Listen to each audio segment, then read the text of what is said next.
All right, so today we're diving deep into a document. Well, let's call it unique, Unique is putting it mildly. from 1830.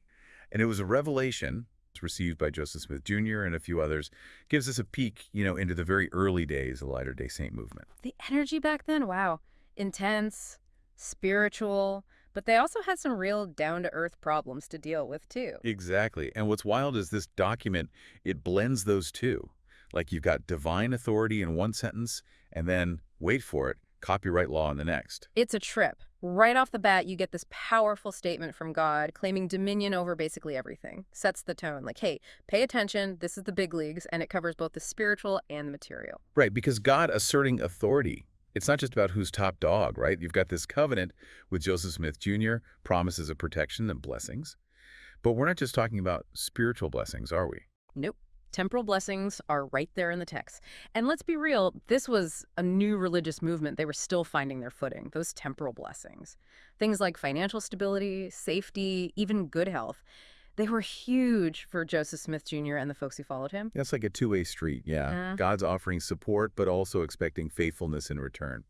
You hold up your end of the bargain. You got it. Yeah. That faithfulness idea, it runs through the whole document. Mhm. It's in the promises to Joseph Smith Jr., and then later when it talks about choosing salvation or, well, the opposite.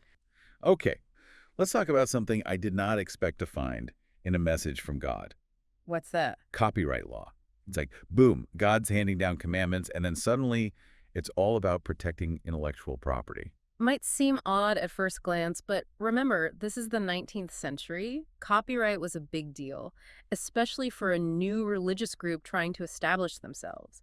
Controlling who published the Book of Mormon.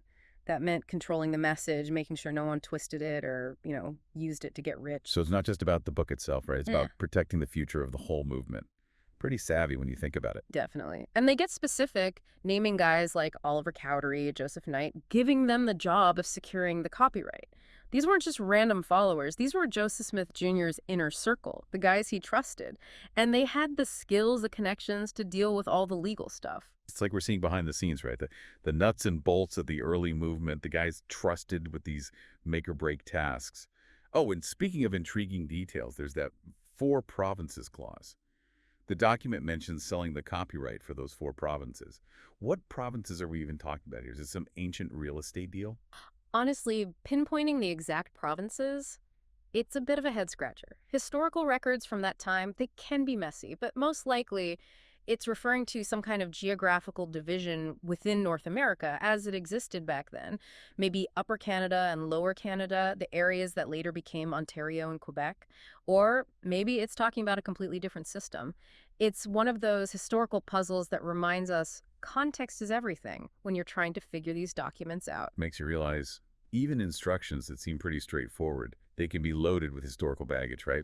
So circling back to the more spiritual side of things, there's that really powerful statement about people having the power to choose, salvation or condemnation. Pretty heavy stuff. It is. It's about agency. Each person having the ability to chart their own course.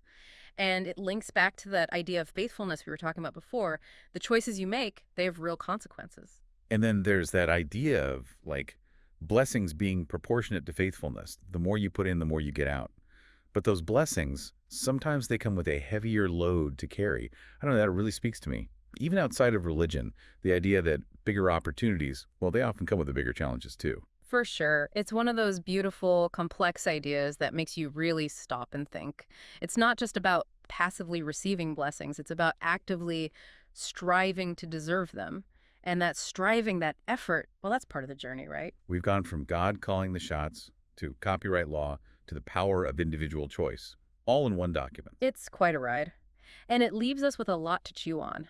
How do our beliefs, whether they're spiritual or not, how do they shape the decisions we make in the real world? Do we really think about the consequences, good and bad, of the choices we make? Thanks for joining us on this deep dive. We'll catch you next time.